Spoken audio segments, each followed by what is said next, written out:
So bone గారు, lastly ఒక question. Ladies ఈ రీటైల్ బిజినెస్లోకి ఎంటర్ అవ్వాలి, చేయాలి అని వాళ్ళకి ఇంట్రెస్ట్ ఉంటే మీరేం చెప్తారు? ఒక సజెషన్ ఇవ్వమంటే మీరేమి ఇస్తారు? పేషెన్స్ ఉండాలి, కస్టమర్తో కనెక్ట్ మాత్రం విపరీతంగా పెంచుకోవాలి, కన్సిస్టెన్సీ ఉండాలి, హార్డ్ వర్క్ ఇవి ఉంటే ఎనీబడీ కెన్ కమ్. ప్రతి ఒక్కరూ పైకి వెళ్ళచ్చు. రీటైల్ మాత్రం ఇంకా తిరుగులేదు. కస్టమర్ కనెక్ట్ అనేది ఫస్ట్, పేషెన్స్ ఉండాలి అండ్ నేర్చుకోవాలనే తపన ఉండాలి. నేర్చుకోవాలనే తపన ఉండాలి. ఉంటే తప్పకుండా వాళ్ళకి sky is the limit. Okay, very good. Sir మీరేం చెప్తారు? రీటైల్ బిజినెస్ దీనికి 10 గంటల్లోని మనం చెప్పడం ఇంప్రాక్టికబుల్ అవుతుంది.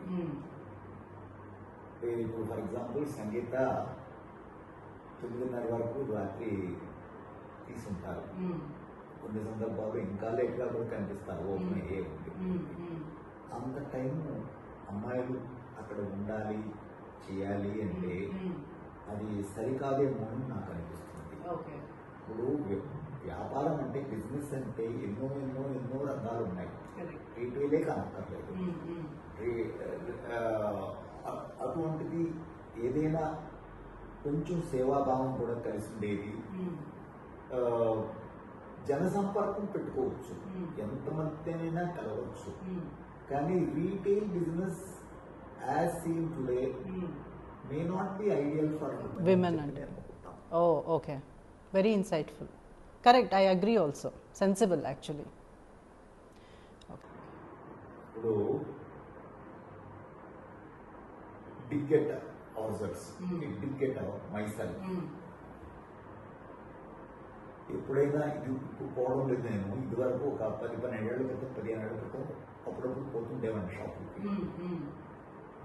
సంగీత స్టోర్కి పోతే మొట్టమొదటి నేను వెళ్ళి చూసేది టాయిలెట్ ఫెసిలిటీ ఉందా, ఉంటే ఎంత క్లీన్గా పెట్టున్నారు అనేది మొట్టమొదటి పాయింట్ నాకు. అంటే అమ్మాయిలు అక్కడ పనిచేస్తుంటే వాళ్ళు ఎలా సావాలి టాయిలెట్ ఫెసిలిటీ లేకపోతే. ఇది నేను కొన్నిసార్లు ఇంటర్నల్గా వచ్చేసి నేను రేస్ చేస్తున్నాను, అన్కంఫర్టబుల్గా మాట్లాడున్నాను కూడా. ఇప్పటికి కూడా నేను నా అభిప్రాయంలో ఐ విష్ టు బిలాంగ్ అన్ని సంగీత